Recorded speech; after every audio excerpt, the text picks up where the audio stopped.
Of course, PlayStation 4 will also be home to giant blockbuster games.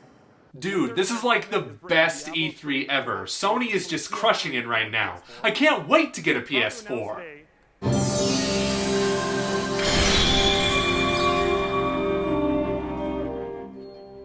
No way! Kingdom Hearts 3? That's insane! Now I really need to play the other games so I know what's going on in this one. Well, today is the day. Let's see how many Kingdom Hearts games I've completed so far. You know what? Screw it. It's a Disney game. How complicated could it be?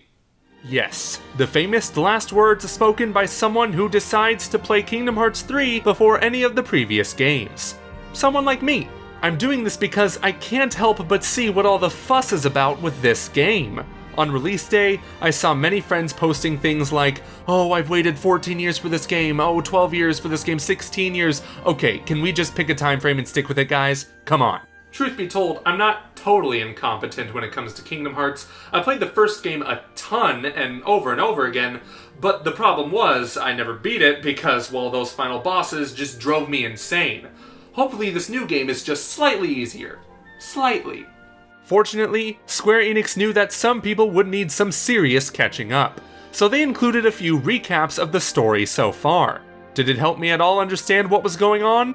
Nope. All I can gather from the story is that, in the last game, Sora failed the Keyblade test or something like that, and he needs to figure out how to unlock his heart or awaken it because some dude named Roxas is trapped in it, I guess. I don't know. So at the beginning, he goes to Mount Olympus to ask Hercules for advice.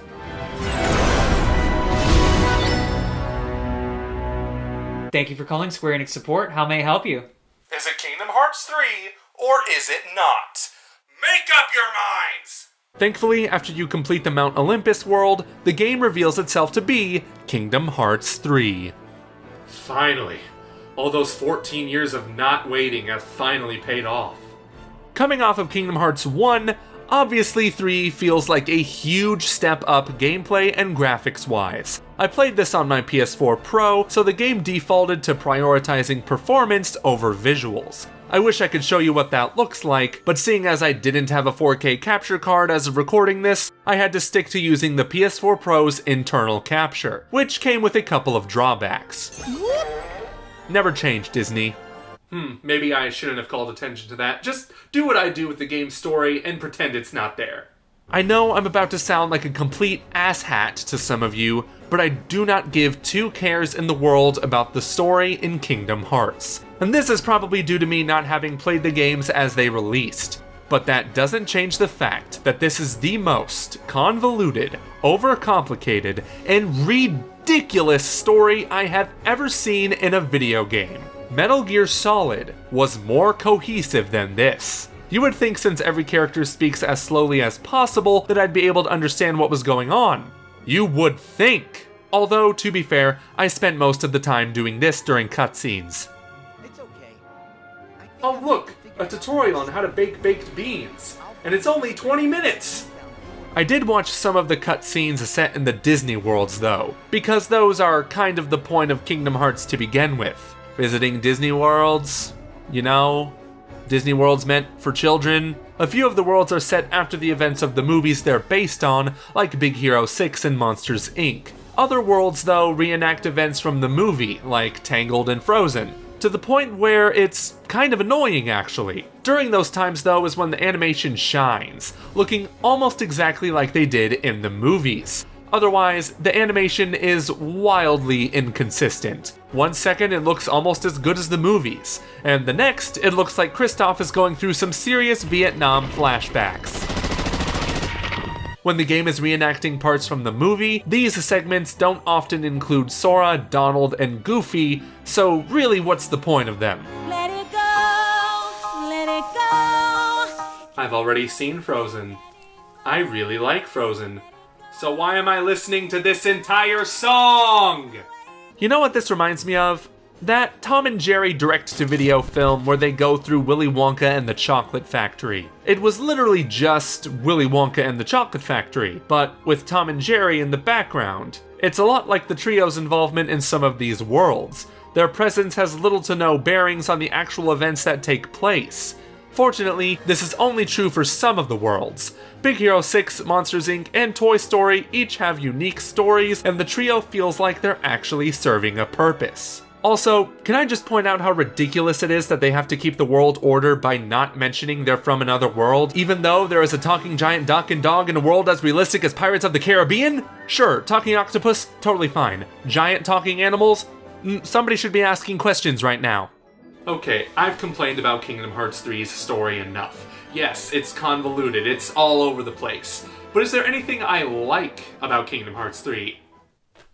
Boy, that gameplay. Again, coming from Kingdom Hearts 1, 3 makes a huge difference, and feels like an improvement in most areas. On one hand, it feels much easier as a result. This is mostly due to the attractions, which can be summed up as get out of jail free cards. They are special moves based on Disney theme park rides, and they are the definition of devastating. Hardcore players can make the game harder by turning off the ability to gain XP, or just by not using them at all. Personally, as someone who frequents this restaurant, I really like the attractions in Keyblade forms. These Keyblade forms are badass. They are special abilities that change depending on which Keyblade you have equipped. Given how much of a basic bitch I am, I just kept upgrading the Kingdom Key and spammed a second form. I realized how much of a mistake that was when I got the Pirate Keyblade and used High Wind for the first time. Boy, now that is an attack. I loved the combat in this game. It's fun and fast-paced, and I appreciate the variety that each world has to offer, not just in its combat, but general gameplay itself. Some worlds have gameplay elements that are unique to themselves. The Pirates world has some pretty slick ship combat. It may not be Assassin's Creed, but it's still kind of fun. Tangled has this really cute dancing minigame. It's so wholesome, look at that. However, my favorite is in the Toy Story world, where you take control of a giant mech. Well, maybe giant is a relative term in this case, but then the game turns into a first-person shooter, and I don't care how much easier it makes the game, I love it.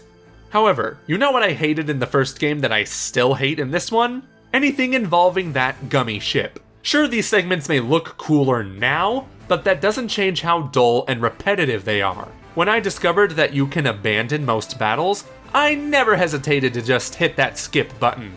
Don't say it, don't say it, don't say it, don't say it. Do a barrel roll! God! In the end, I don't think Kingdom Hearts 3 is a bad game. I love the combat and variety in gameplay, but anything that has to do with the story is just totally lost on me. And apparently, I'm not alone in this.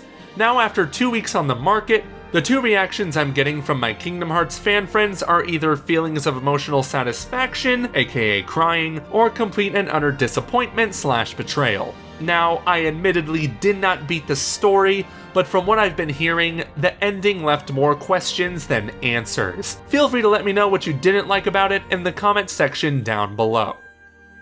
Ultimately, I can't give a completely fair review of Kingdom Hearts 3. As I've stated before, I am a complete noob to the series.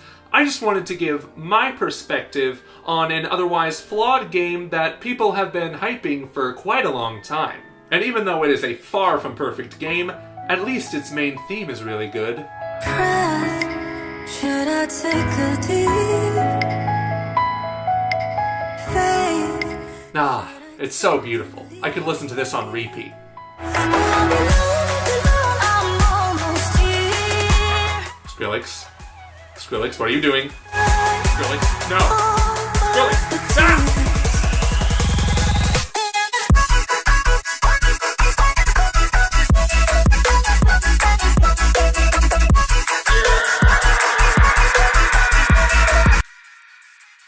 Hello?